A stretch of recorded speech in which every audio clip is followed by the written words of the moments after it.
Hi hello welcome to family tiles. അപ്പോൾ family ടൈൽസിൻ്റെ മൂന്നാർ യാത്രയുടെ 6ാം ഭാഗത്തിലേക്ക് ഏവർക്കും സ്വാഗതം. അപ്പോൾ നമ്മളുള്ളത് KSRTC സ്റ്റാൻഡിലാണ് കേട്ടോ. KSRTC സ്റ്റാൻഡിൽ നമ്മൾ രാത്രി ഉറങ്ങാൻ ഒക്കെ ഉപയോഗിച്ചിട്ടുള്ള ബസ്സുകളും കാര്യങ്ങളൊക്കെയാണ് നിങ്ങളിപ്പോൾ കണ്ടത്.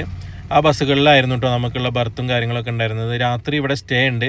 ഒരാൾക്ക് 220 രൂപയാണ് പുറത്തുനിന്ന് വരുന്ന ആളുകൾക്കുള്ളത്. ഇവിടെ ബുക്കിങ്ങിനുള്ള സൗകര്യവും കാര്യങ്ങളൊക്കെ ഉണ്ട്. നിങ്ങൾക്ക് അവരുടെ സൈറ്റ് സന്ദർശിച്ചാലൊക്കെ നിങ്ങൾക്ക് അതിൻ്റെ ബുക്കിങ്ങും കാര്യങ്ങളൊക്കെ കിട്ടും. ഫാമിലി ആയിട്ട് വരുന്നവർക്ക് റൂം സൗകര്യമുണ്ട്. ബസ്സിനകത്താണ് ഒക്കെ സെറ്റ് ചെയ്തിട്ടുള്ളത് കേട്ടോ. അതൊക്കെ അതിമനോഹരമായ ഒരു വീഡിയോ ആക്കിയിട്ട് നമ്മൾ അടുത്ത വരുന്ന എപ്പിസോഡുകളിൽ ഏതെങ്കിലും ഒരു എപ്പിസോഡായിട്ട് നമ്മൾ അപ്ലോഡ് ചെയ്യുന്നതായിരിക്കും. അപ്പോൾ അത് നമ്മളെ പാക്കേജിൽ ഉൾപ്പെടുന്നതായതുകൊണ്ട് നമുക്ക് വേറെ പൈസ അവിടെ കൊടുക്കേണ്ടി വന്നിട്ടില്ല. പിന്നെ അവരുടെ ബാത്റൂം സൗകര്യവും കാര്യങ്ങളൊക്കെ അതിനകത്ത് തന്നെ ഉണ്ട്. സെപ്പറേറ്റഡ് ആണ്. സ്റ്റാൻഡിനകത്തുള്ള കോമൺ സൗകര്യം അല്ല. ഇതുപോലെ താമസിക്കുന്നവർക്ക് സെപ്പറേറ്റ് സൗകര്യം തന്നെ ഉണ്ട് കേട്ടോ. അപ്പോൾ നമ്മൾ രാവിലെ വീണ്ടും 2ാം ദിവസം രാവിലെ യാത്ര ആരംഭിച്ചിരിക്കുകയാണ്. അപ്പോൾ നമ്മൾ ഇന്ന് പോകുന്നത് മാടുപ്പെട്ടി ഡാം അങ്ങനെയുള്ള ആ ഒരു ഭാഗത്തേക്കാണ് കേട്ടോ. അപ്പോൾ ആ ഭാഗത്തേക്ക് പോകുമ്പോഴുള്ള അതിമനോഹരമായ രാവിലത്തെ കാഴ്ചകളാണ് നിങ്ങൾ കാണുന്നത് അല്ലേ.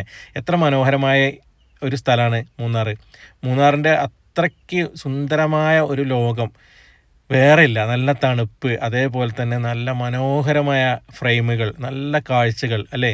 അത്രയും മനോഹരിയാണ് മൂന്നാർ. ഈ മൂന്നാറിൻ്റെ മനോഹാരിത കണ്ടാൽ നമുക്ക് ഇവിടുന്ന് പോകാൻ തോന്നുകയില്ല. ഒരുപാട് തവണ നമ്മൾ വന്നിട്ടുണ്ട്. കാണുന്നതെല്ലാം ചായത്തോട്ടം തന്നെ ആയിരിക്കും. പക്ഷെ നമുക്ക് ഈ കാഴ്ചകൾ ഒരിക്കലും മടുക്കില്ല എന്നുള്ളതാണ് അതിൻ്റെ ഒരു പ്രത്യേകത. നമ്മൾ കണ്ട കാഴ്ചകളാണെങ്കിലും നമുക്ക് ഈ ചായത്തോട്ടത്തിൽ പ്രത്യേകിച്ച് പ്രത്യേകതകളൊന്നുമില്ലല്ലോ. പക്ഷേ ഓരോ ഫ്രെയിമിലും അത് അതിമനോഹരമായ ഫ്രെയിമുകൾ അല്ലെങ്കിൽ എന്തെങ്കിലുമൊക്കെ ഒരു ബ്യൂട്ടി അതിലുണ്ടായിരിക്കും അല്ലേ. അത്രയും മനോഹരമായ ഒരുപാട് ഒരു ലോകം, നമ്മൾ വേറൊരു ലോകത്തെത്തിയ പോലെ. അതിനിടയ്ക്ക് ഇതുപോലുള്ള കുഞ്ഞു കുഞ്ഞു അമ്പലങ്ങൾ ഒക്കെ വേറിട്ടൊരു കാഴ്ചയാണ്. ശരിക്കും നമ്മൾ തമിഴ്നാട്ടിലൊക്കെ പോയി കഴിഞ്ഞാൽ കാണുന്നത്, ശരിക്കും ഇത് കേരളം തന്നെയാണ്, പക്ഷേ മൂന്നാറിൽ പോയി കഴിഞ്ഞാൽ നമ്മൾ തമിഴ്നാട്ടിലെത്തിയൊരു ഫീൽ തന്നെ. അവിടെ കാണുന്ന ആളുകളും ഒക്കെ തമിഴ്നാട്ടിലുള്ള ആളുകളുടെ ഒരു ശൈലിയും കാര്യങ്ങളൊക്കെ ആയിരിക്കും അല്ലേ. പക്ഷേ വളരെ മനോഹരമായ ഈ വിഷ്വൽസൊക്കെ കണ്ട് നമ്മളങ്ങനെ യാത്ര തുടരുകയാണ് കേട്ടോ.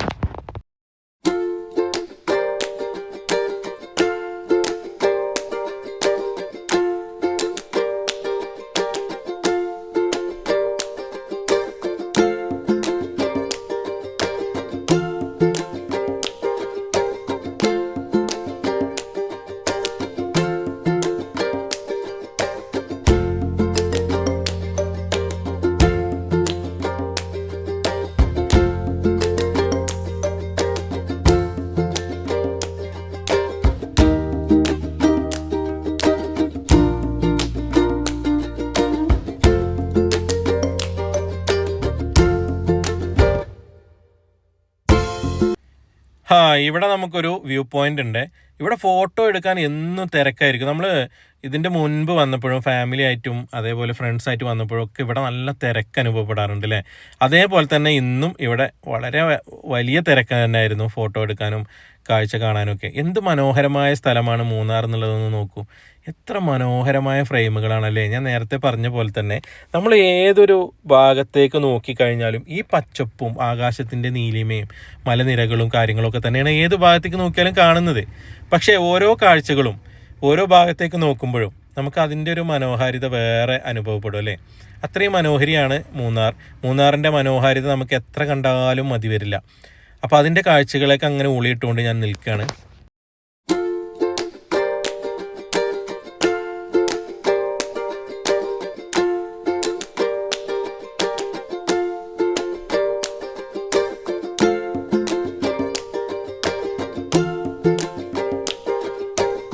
ഞാനങ്ങനെ അവിടെ കാഴ്ചകളിലേക്ക് ഊളിയിട്ട് നിന്ന സമയത്ത് നമ്മുടെ ബസ്സിൽ വന്ന 48 പേരും കൂടി എനിക്ക് പണി തന്നിട്ട് അവരൊരു ഫോട്ടോ ഒക്കെ എടുത്തു.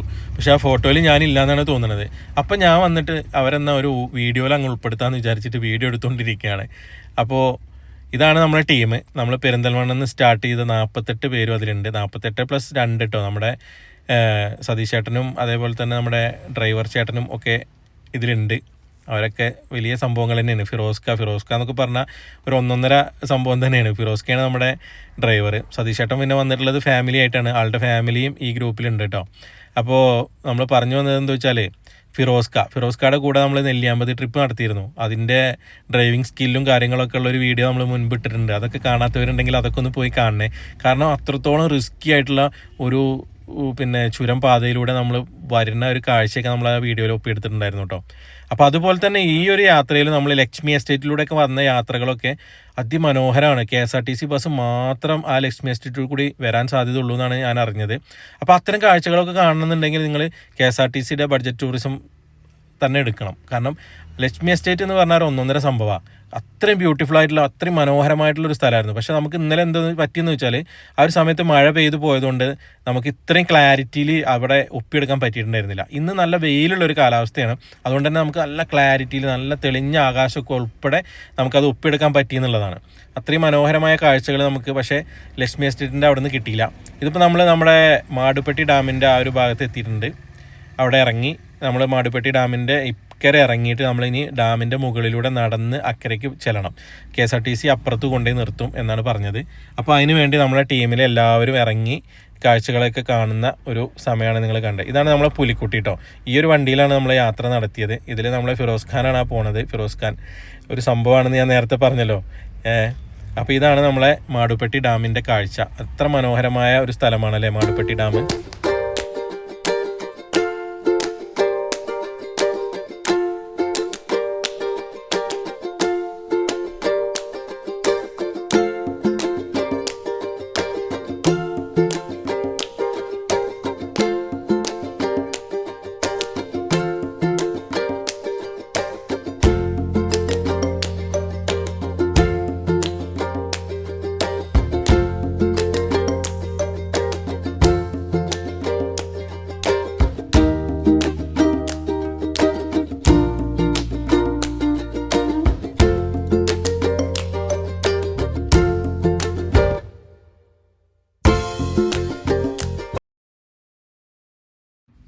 അപ്പോൾ അങ്ങനെ നമ്മൾ ആ കാഴ്ചകളൊക്കെ കണ്ടിങ്ങനെ നടക്കുമ്പോഴാണ് പറഞ്ഞത് ഇവിടെ മഴവില്ല് കാണുന്നുണ്ടോ എന്നൊരു സംശയം. അപ്പോൾ ഞാനും അങ്ങോട്ടേക്ക് നടന്നു. പക്ഷെ അങ്ങോട്ടേക്ക് എത്തുന്നതിന് മുമ്പ് വീണ്ടും എനിക്ക് മനോഹരമായ ഫ്രെയിമുകൾ കാണുമ്പോൾ അതൊക്കെ ഷൂട്ട് ചെയ്യാൻ വേണ്ടി തോന്നുന്നതുകൊണ്ട് ഞാൻ അതൊക്കെ ഷൂട്ട് ചെയ്തുകൊണ്ട് വീണ്ടും നിൽക്കുകയാണ്.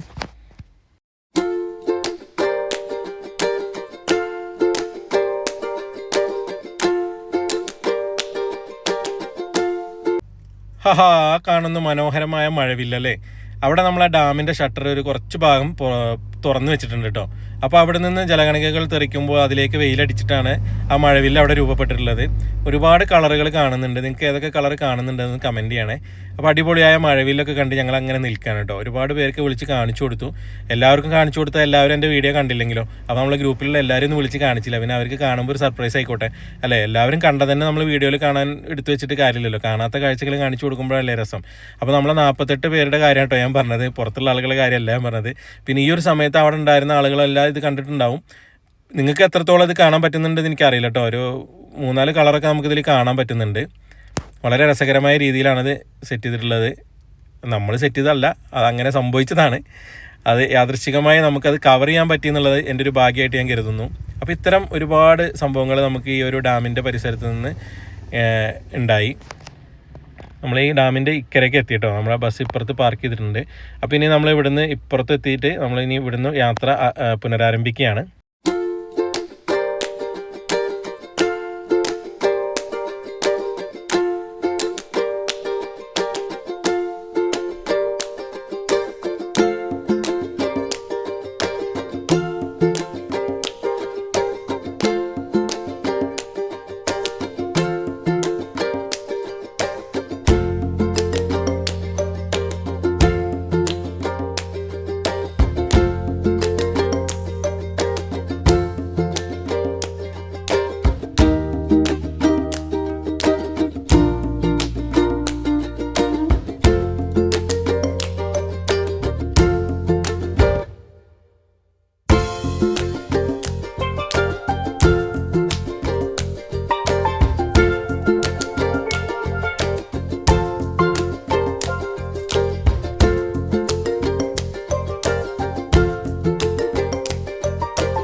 അങ്ങനെ നമ്മൾ അവിടുന്ന് വീണ്ടും മുന്നോട്ട് യാത്ര പോവുകയാണ് നമ്മുടെ അടുത്ത ഡെസ്റ്റിനേഷൻസിലേക്ക്.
അങ്ങനെ നമ്മൾ അടുത്ത ഡെസ്റ്റിനേഷൻ എത്തി. ഇതൊരു എക്കോ പോയിന്റ് എന്നാണ് പേര്. എക്കോ പോയിന്റ് എന്ന പേരിൽ ഒരു പോയിന്റാണ്. ഇവിടെ ബോട്ടിങ്ങും മറ്റ് സംഭവങ്ങളൊക്കെ ഉണ്ട്.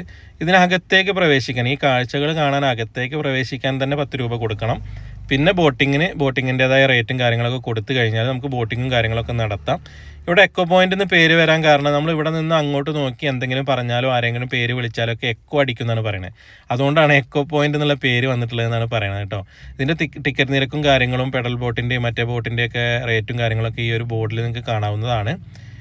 പിന്നെ ഇതിനകത്തേക്ക് പ്രവേശിക്കാൻ എന്തൊക്കെയാണ് ചെയ്യേണ്ടത്, പ്ലാസ്റ്റിക് ഫ്രീ സോണാണ്, എക്കോ പോയിന്റ് ബോട്ടിംഗ് സെൻറ്റർ എന്നൊക്കെ പറഞ്ഞിട്ട് അതിൻ്റെ കാര്യങ്ങളൊക്കെ ഞാൻ ഈ വീഡിയോയിൽ ഉൾപ്പെടുത്തിയിട്ടുണ്ട്.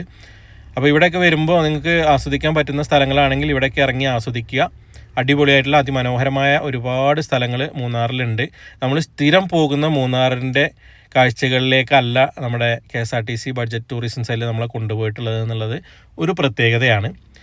പിന്നെ എടുത്തു പറയേണ്ട ഒരു പ്രത്യേകത, നമ്മൾ ഒരു തവണയെങ്കിലും KSRTCയുടെ കൂടെ ഇങ്ങനെ ഒരു യാത്ര നടത്തി കഴിഞ്ഞാൽ നമുക്ക് പിന്നെ അതൊരു യാത്ര ഒരിക്കലും നമ്മൾ പിന്നെ അത് നിർത്തില്ല. നമുക്കതൊരു അഡിക്ഷൻ പോലെ ആവും. കാരണം ഞാനിപ്പോൾ 3ാമത്തെ യാത്രയാണിത്.